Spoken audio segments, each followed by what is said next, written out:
皆さん、こんにちは。陽介です。いつも聞いてくれて本当にありがとうございます。最近ガソリンを入れに行ったんですけど、びっくりしました。先週の土曜日、いつものガソリンスタンドに行ったら、レギュラーが1リットル187円だったんですよ。ちょっと前まで155円とかだったのに、計算したらいつもより1000円以上高かったです。まあ、1000円って大きいですよね。毎月ガソリンを入れる人にとっては、年間で考えると結構な金額になります。原因は中東のイラン情勢ですね。今日はこのイラン情勢と日本の関係についてお話ししたいと思います。正直に言うと、このテーマ、私にとってもすごく難しいです。何が正しくて何が間違っているのか、簡単には答えが出ない。一人一人意見が分かれると思います。でも、だからこそ一緒に考えたいと思いました。まず今、中東で何が起きているのかを整理しますね。2026年の2月28日、アメリカとイスラエルがイランという国を攻撃しました。イランというのは中東にある国で石油がたくさん取れる国です。人口は約8000万人以上の大きな国ですね。この攻撃は大規模なもので、イランの首都テヘランなどが空爆されました。空爆というのは飛行機やミサイルで空から攻撃をすることです。そして翌日の3月1日、イランの最高指導者であるハメネイ師が亡くなったとイランのメディアが報じました。最高指導者というのはイランで一番権力のある人のことです。国のリーダーが亡くなったわけですから、これは非常に大きな出来事です。当然、イランも黙っていません。イランは報復として中東にあるアメリカの軍事基地やイスラエルに対してミサイルやドローンで攻撃しました。報復というのはやられたからやり返すということです。しかも攻撃はアメリカやイスラエルだけに向けられたわけではありません。周辺のアラブの国々にも被害が及びました。びっくりしたのがドバイにもミサイルが飛んできたんですよね。ドバイといえば観光地としても有名で、高層ビルが立ち並ぶ安全な街というイメージがありますよね。そのドバイが攻撃を受けて負傷者が出たと報じられています。バーレーンやクウェートにも被害があったそうです。安全だと思われていた場所にもミサイルが飛んでくる。中東にいる人たちは本当に怖い思いをしていると思います。そしてイランはホルムズ海峡を事実上封鎖しました。封鎖というのは通れないようにすることです。ここがとても重要なポイントなので詳しく説明しますね。ホルムズ海峡というのはペルシャ湾とオマーン湾の間にある幅が約 33km の狭い海の通り道ですね。海峡というのは陸地と陸地の間の狭い海のことです。この狭い海峡を世界の石油の約2割が通っているそうです。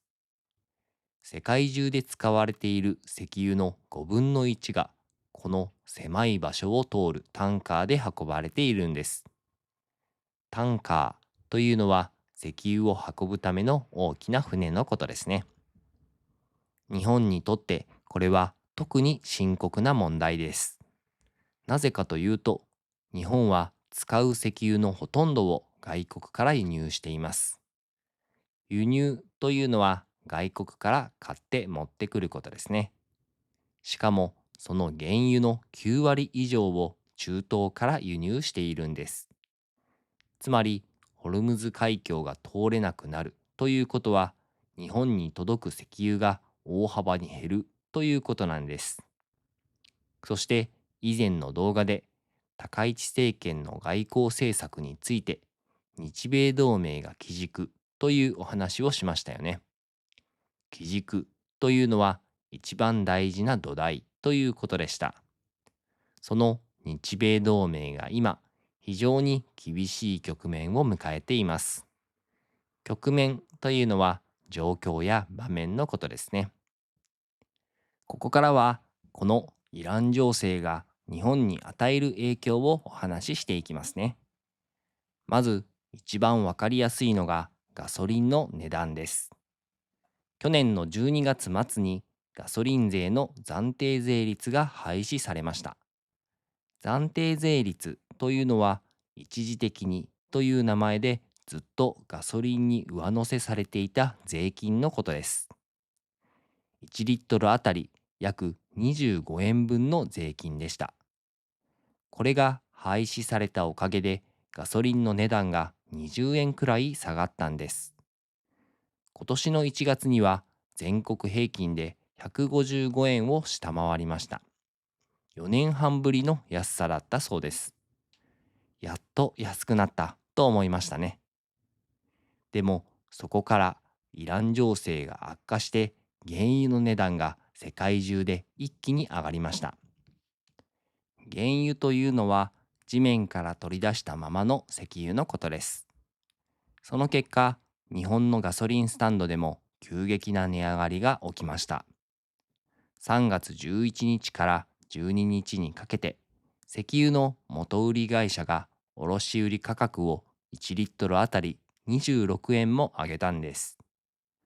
卸売価格というのはガソリンスタンドが石油会社から買う時の値段のことですね。それが一気に26円も上がった。すると全国平均でガソリン価格は179円台にまで跳ね上がりました。地域によっては200円を超えたところもあります。高速道路のサービスエリアでは1リットル220円以上というところもあるそうです。影響はガソリンだけではありません。石油の値段が上がると、物を運ぶトラックの燃料代が上がります。トラックの燃料代が上がると、スーパーに届く食品の値段も上がります。電気やガスの料金にも影響します。日本の発電はまだ多くの部分を火力発電に頼っていて、火力発電の燃料は石油や天然ガスだからです。火力発電というのは燃料を燃やして電気を作る方法のことですね。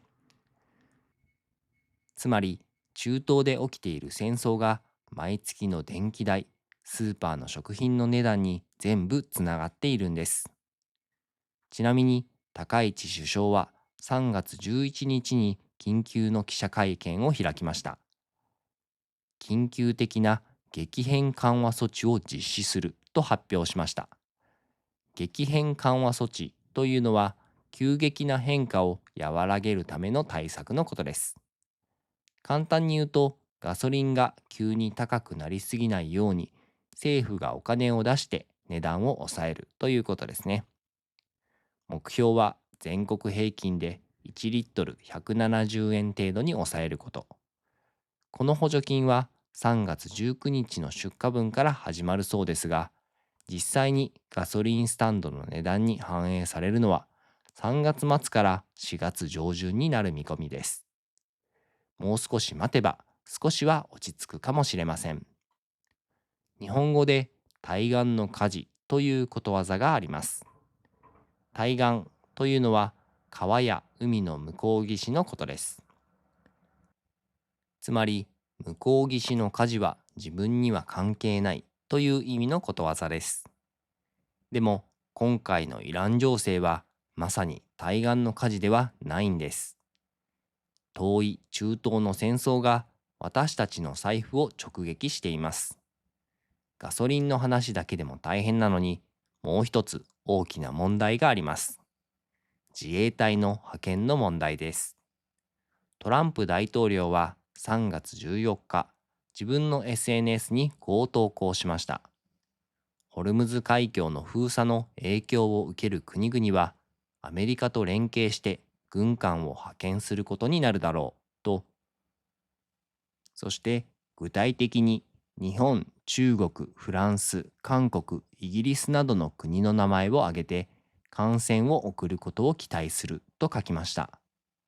艦船というのは海軍の軍艦のことですね。さらに翌日の15日には記者に対して約7カ国と協議していると明かしました。つまりトランプ大統領は日本を含む複数の国に対してホルムズ海峡に軍艦を派遣してくれと求めているわけです。これはかなり重い要請ですよね。要請というのはお願いしますと頼むことですが、アメリカの大統領からのお願いは普通のお願いとは重みが違います。ここで高市政権が非常に厳しい立場に置かれています。板挟みという言葉があります。板挟みというのは2つのものに挟まれてどちらにも動けない状態のことです。まさに今の日本がそうなんです。一方には日米同盟があります。以前の動画でお話ししましたが、高市首相は日米同盟を外交の基軸、つまり一番大事な土台としています。トランプ大統領とも良い関係を築いています。アメリカからの要請を断るのは、日米関係に悪影響を及ぼす可能性があります。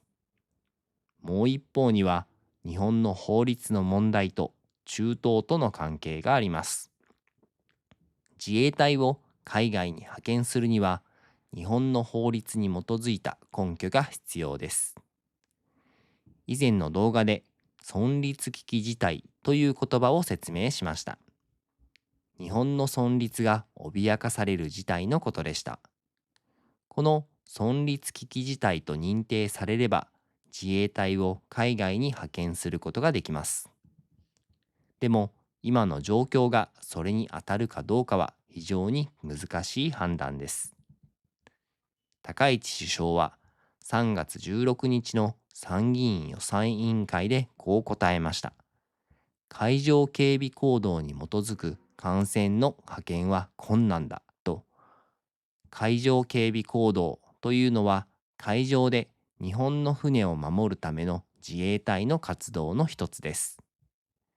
今の法律の枠組みでは単純に軍艦を送るのは難しいということですね。一方で必要な対応を行う方法を現在検討中だとも言っています。つまり完全に断っているわけでもない。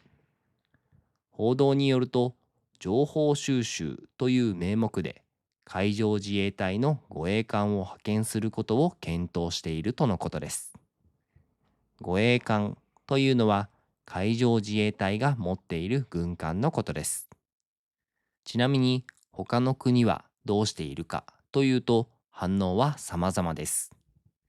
ドイツは軍艦を送らないと明言しました。明言というのははっきり言葉にすることです。オーストラリアも派遣を否定しています。EU、つまりヨーロッパの国々の集まりも戦争をエスカレートさせることは望んでいないと慎重な姿勢です。エスカレートというのは状況がどんどん悪くなること、厳しくなることです。韓国も同じように要請を受けていますが、こちらも慎重な対応をしているようです。つまり、アメリカ以外の国はみんな慎重なんですよね。そして明日、3月19日に高市首相はワシントンでトランプ大統領と首脳会談を行います。首脳会談というのは国のリーダー同士が直接会って話し合うことでしたよね。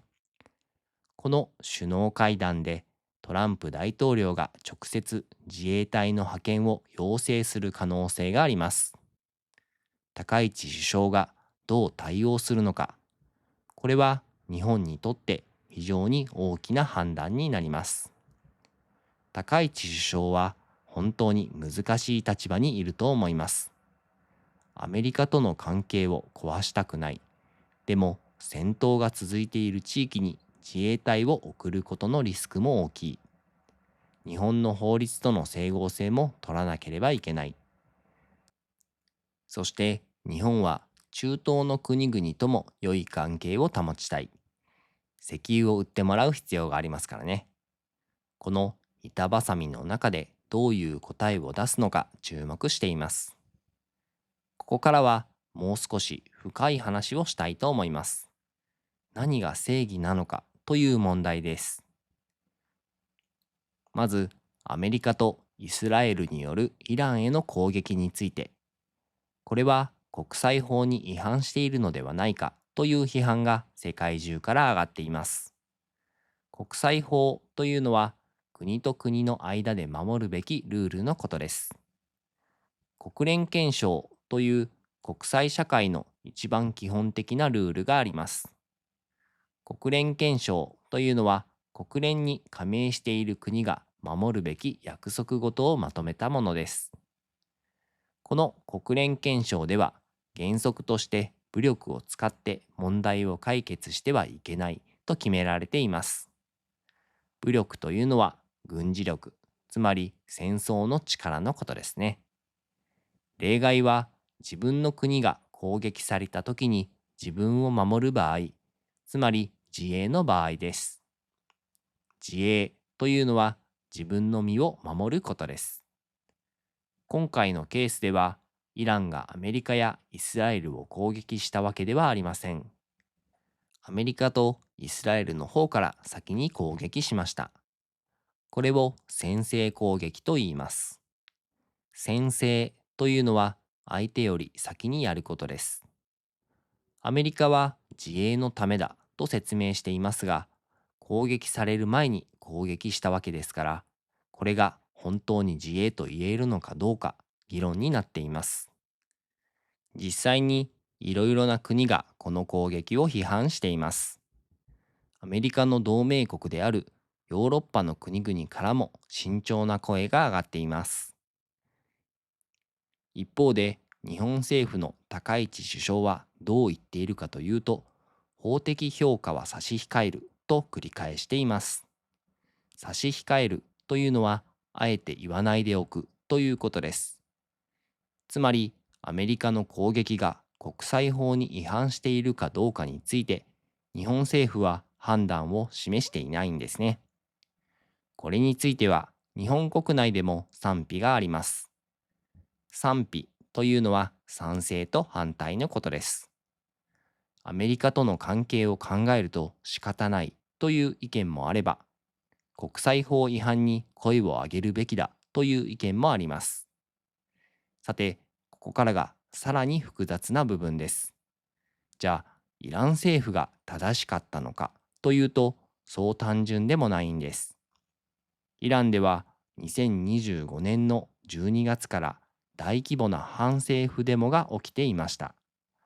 反政府デモというのは政府に反対する人たちが街に出て抗議をすることです。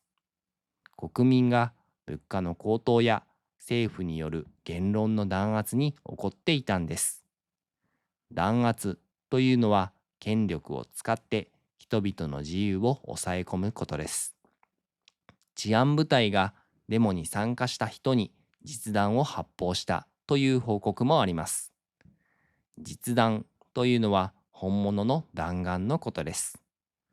多くの人が亡くなったとも言われています。つまり自分の国の国民に対して政府が暴力を振るっていたわけです。実は今回のアメリカの攻撃が始まる前にアベマ TV というインターネットのテレビ番組でイラン人の方がイランの状況について話しているのを私は見たことがあります。その方は政府を攻撃してほしいという趣旨のことを言っていました。それくらいイランの国民は自分たちの政府に苦しめられていたんですね。もちろんこれはその方個人の意見であって、すべてのイラン国民がそう思っているわけではないと思います。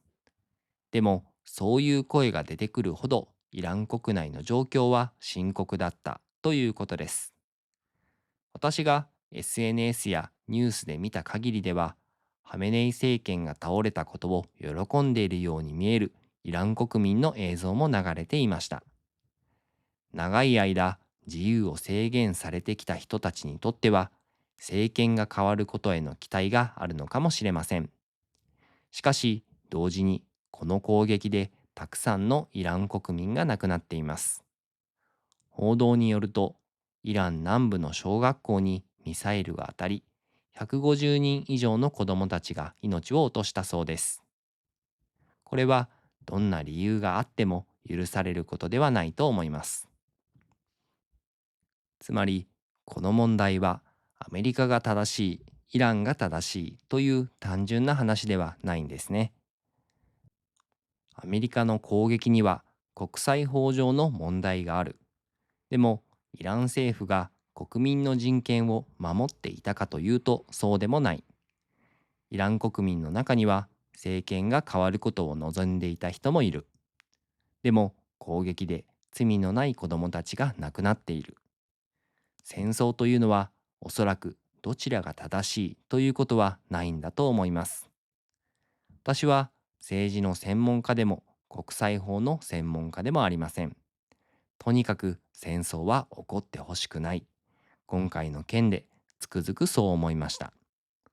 さて、今日のまとめです。イラン情勢について3つの視点からお話ししました。1つ目は日本の生活への影響。ガソリンの高騰や物価への波及。2つ目はトランプ大統領からの自衛隊派遣の要請と高市政権の板挟み。3つ目は何が正義なのかという答えの出ない問い。明日3月19日の日米首脳会談の結果次第で状況が大きく動く可能性があります。皆さんの国ではこのイラン情勢についてどう報じられていますか？もしよかったらコメント欄で教えてもらえたら嬉しいです。今日は答えの出ない話をしましたので、いろいろな意見があると思います。今日の動画が役に立ったら、いいねボタンを押してください。チャンネル登録もお願いします。それではまた次回の動画でお会いしましょう。バイバーイ。Yosuke teaches Japanese every day, bringing words and phrases, come what may. From hiragana to kanji, you'll see. Learning's fun with Yosuke, come with me.